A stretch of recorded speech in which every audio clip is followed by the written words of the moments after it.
So my first job was into travel and tourism, airline ticketing.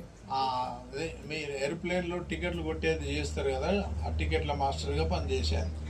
So in the process, I met a friend. God has provided a wonderful friend for me.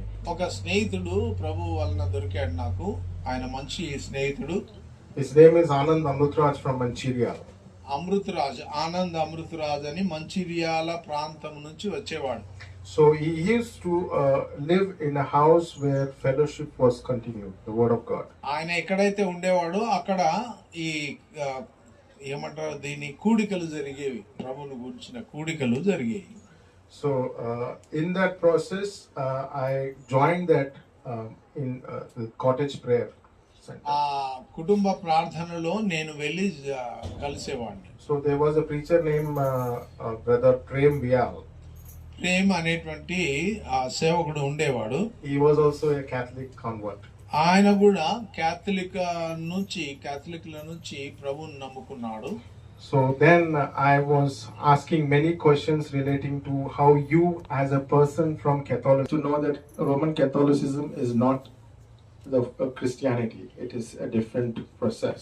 Roman Catholics అనుసరించేటువంటి విధానము నిజమైన క్రైస్తవత్వం కాదు అని నేను గ్రహించాను. Because there is lot of cultures added and very less word of God, and Christ is replaced by Mother of God. అక్కడ సంస్కృతి జరిగేది కానీ దేవుని విషయాలు చెప్పబడేటివి కాదు.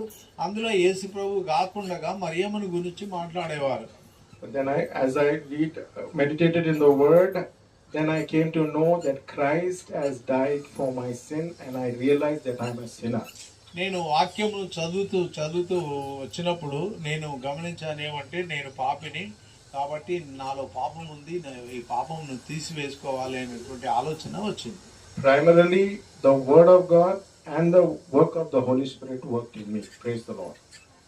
వాక్యం చదువుట వలన ప్రభు యొక్క ఆత్మ కూడా నాలో పని చేయటం వలన నేను ఈ యొక్క విషయాలను గ్రహించగలిగితిని.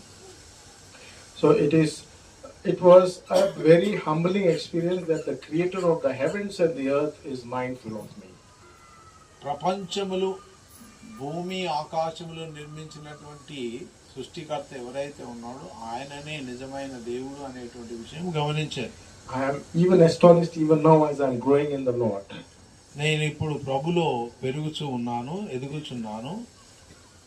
ఇంకా ఆశ్చర్యంగా ఉన్నది that the same God is still taking care of me.